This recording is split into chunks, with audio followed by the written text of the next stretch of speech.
heard that you all actually played a game of Dungeons and Dragons together before you started filming. That's right. That is correct. We got to do a campaign that imagined the sequence of events after the film, which helped with like backstory and like how would my character respond to certain things. And how would these actors play these characters?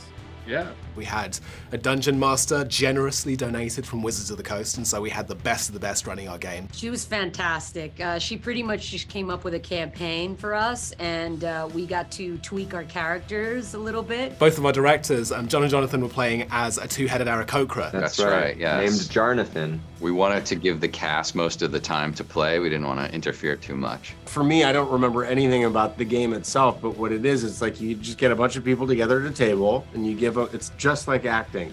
These are the rules, this is what's happening, this is your character, these are your obstacles, go. So we had a blast, and what you get to do is you get to kind of prime your motor for what you do on set every single day. My favorite memory of that game was Justice Smith playing as his character, who relied at every turn on the spell Animal Friendship. No, that's Chris's go-to spell.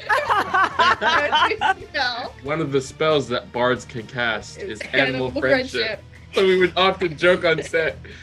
Chris would go, Animal Friendship spell. Even when there were no animals around, he was falling off a cliff and he calls out Animal Friendship. Like somehow that's gonna save him. My favorite part of the game was learning that despite he is a scientifically perfect man, Regé-Jean Page is a big old nerd. Yeah, that's true. It set the table for not just how chaotic we'd be allowed to be on this set, and believe me, we pushed those lines, but also how creative this could be and kind of how boundaryless the imagination that we'd be allowed to bring to this project was. And I think everyone really reveled in that. And it's really gratifying to hear that that comes across in the movie. Very grateful for that experience. Yeah. And we might play again soon if Chris ever texts us.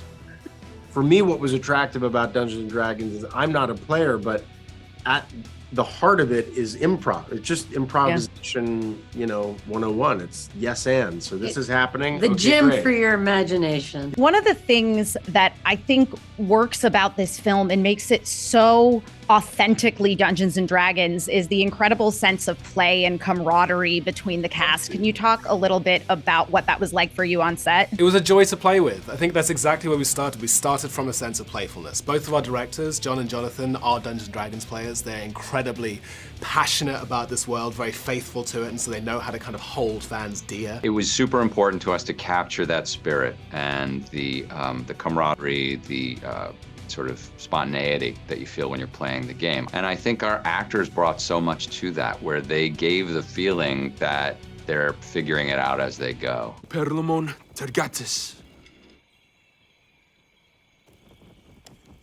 Maybe I'm not saying it right.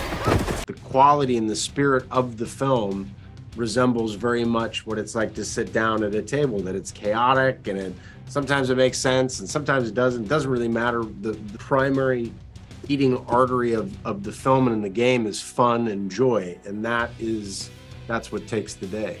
We really wanted to evoke that sense of failing and trying again and pivoting and figuring out workarounds. And also that can lend to a more loose narrative structure that you don't necessarily expect where the next story beat goes. Yeah, there's a couple dead ends that kind of throw you from a movie structure standpoint. You're not quite sure where you're at in the story because that should have led somewhere. And I think that's kind of the nature of the game, is like the DM thinks you are going to go somewhere and then you all end up standing in the corner for a minute. That's right. Oh well. The bridge is protected by an ancient trap. We must not trigger the mechanism.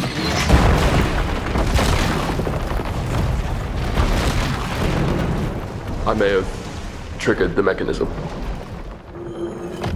So, sorry. We posed a question to the Dungeons and Dragons fandom community asking which of the 5 classes of the characters featured on the poster was their favorite. So Bard, Barbarian, Paladin, Sorcerer, and Druid. And absolutely no one said Paladin. Am I reading this right?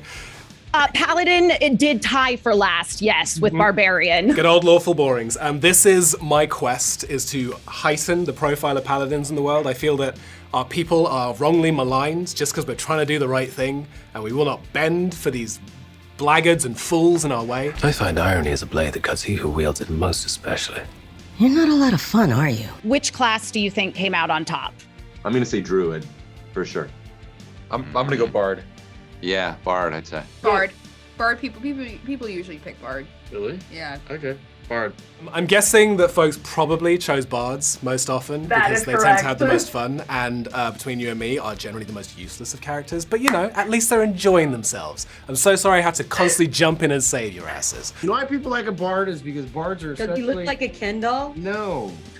Bards are essentially lazy, and they rely on quick wit and not a whole lot else. What is it exactly that you bring to this? I'm a planner. I make plans. You've already made the plan, so... If the existing plan fails, I make a new plan. So you make plans that fail? No. He also plays the lute. Not relevant. This movie does nothing else. I think it's going to boost bards in the world. And loot Gonna- sales.